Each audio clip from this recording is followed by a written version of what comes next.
Hello and welcome to this edition of ELCAT News. I'm your host, Cameron Sutton. On Monday, the Planning Matters Subcommittee of the Town Council finished its line-by-line review and revision of the mixed-use zoning bylaw. Discussions center around parking requirements and percentages of commercial space. If a developer comes in and says, I want 300 parking spaces, but I really, but the zoning calls for 350. The plan can show it'll be designed for 350, but the actual, if allowed by the planning board, the actual build out will be 300. Basically the asphalt. But the other spot will be reserved for future parking. In green space. In green space. Right. What we're basically saying is if you're required to put in 400 spaces, that's per plan.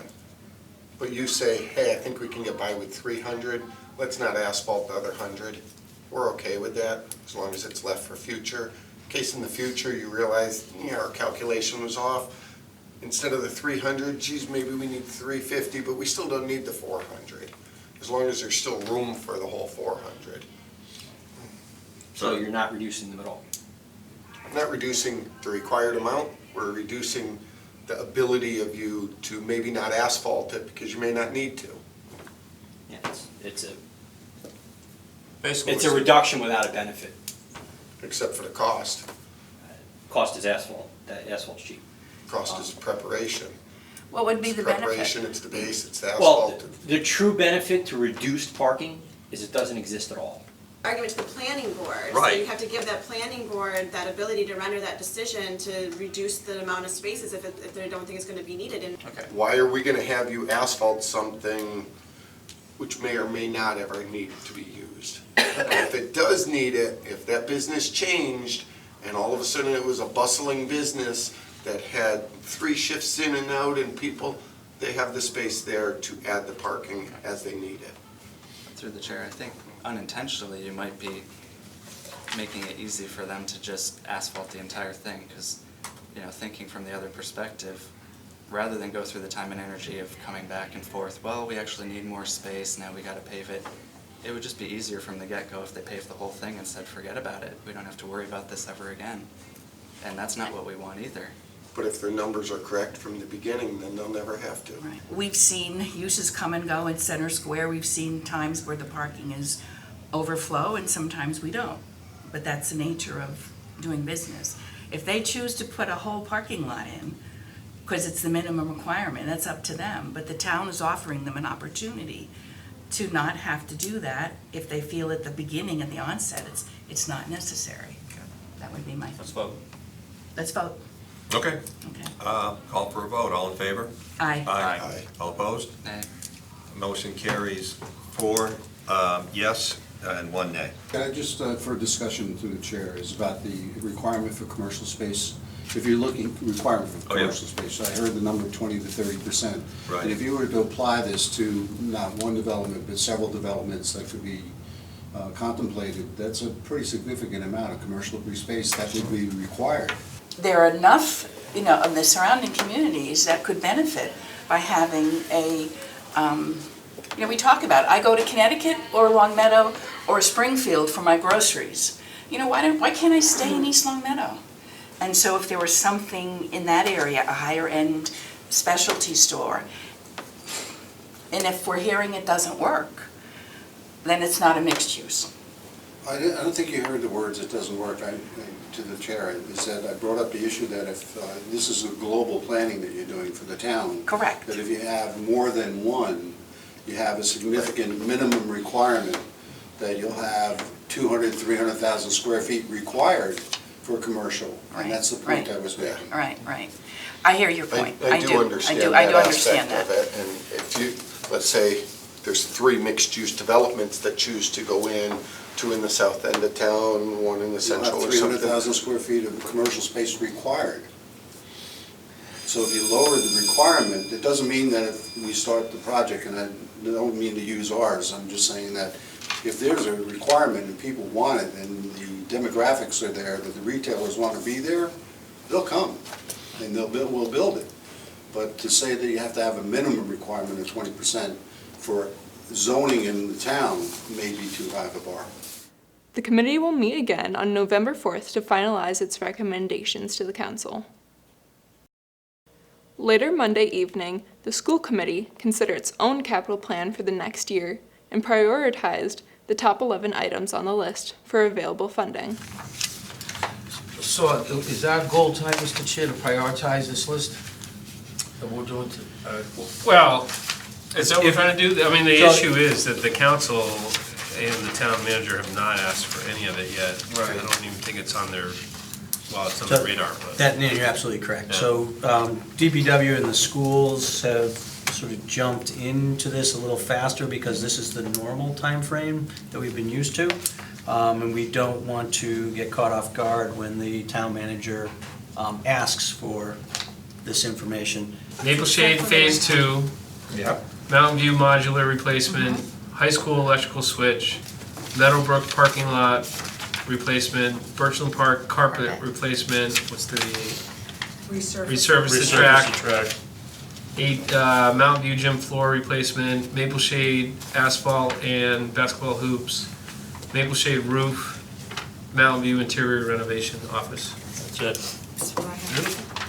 Yeah. After number 2, we're at $1.8 million, which we're not gonna, well, maybe we'll get it. Well, it depends, I mean, that's. Number 3, we're at $2 million. Yeah, so we can look at, see if that can be part of the maintenance plan and see Yeah. what they can spare. Yeah, I mean, put it as number 11, I guess, just. to Yeah. have Well, it. I think to put it on there, make it 11, Yeah, and okay. and we'll figure it So it's out. just a priority. Right. So that is 38? 34. High school repair roof skylights, 20,600. Member Sarah Trulio noted that the strength of the district's capital planning process made a positive impression on representatives from the Massachusetts School Building Authority, who toured that high school last week. I do think it's of note that the 5-year capital plan came up as something that the members from the MSBA really saw as a positive document. Well, that they wanted 2 years prior Yeah. to see what we were doing. They were which is really- about- It is So we're about, gonna update them this week on that. They were actually, that was probably one of the more helpful items that was Yeah. presented to them Yeah. the other They were day. really positive They about really that. felt On Tuesday, the town council considered a moratorium on new ground-mounted solar arrays to allow consideration of amendments to its solar bylaw. Director of Planning and Community Development, Constance Broaders, explained the reason for the proposal. To give you perhaps a little bit of background information, in March 2019, the Pioneer Valley Planning Commission began a solar district local technical assistance project to help municipalities in its service region manage the complexities of being engaged by developers who want to plan, develop, install, and operate large-scale solar arrays as a result of the SMART program promoted by the Massachusetts Department of Energy Resources, known as DOER. The acronym SMART stands for Solar Massachusetts Renewable Target, and this is a long-term sustainable solar incentive program to promote cost-effective solar development in the Commonwealth. The net effect of the regulation is that solar development is now a pressing local issue because of a perfect storm of regulations, incentives, and state-sponsored programs, which do an excellent job promoting solar development, but did not recognize the potential pressure large-scale solar development would put on volunteer boards in smaller municipalities and planning departments in large communities. The whole purpose of the moratorium is just to hit the pause button so that there are no other projects ongoing while these rules or new rules are being developed. Certainly a year, most of the communities in the area that have gone the moratorium route have done a year. The reason we had proposed end of June was, well, first and foremost, because the planning board and the director thought that that was doable within that time, and secondly, in light of the ongoing lawsuit, didn't want to give any impression that we were simply trying to delay solar installations in the town of East Long Meadow. So through the chair, are you representing that this June 30 date might be appealing to the party that's trying to build a solar array and might calm them down? The two are different. Is that what you're saying? Different things. You mean if there's a party out there thinking about it that has not yet submitted a proposal? Oh, okay. Maybe. I withdraw then. maybe. But yeah, the pending proposal will not be affected by this moratorium. Okay. And if I may, we did receive an application today for another solar array, combination rooftop solar array and ground-mounted solar array in the Garden Industrial District. So we do have that we're going to be moving forward on, because here we are tonight asking for the moratorium and the application came in today.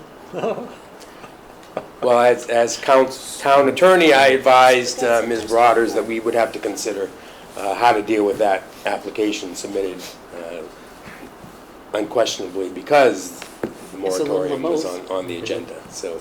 Also on Tuesday, Council President Kathleen Hill announced the names of those appointed to serve on the Town Manager Screening Committee.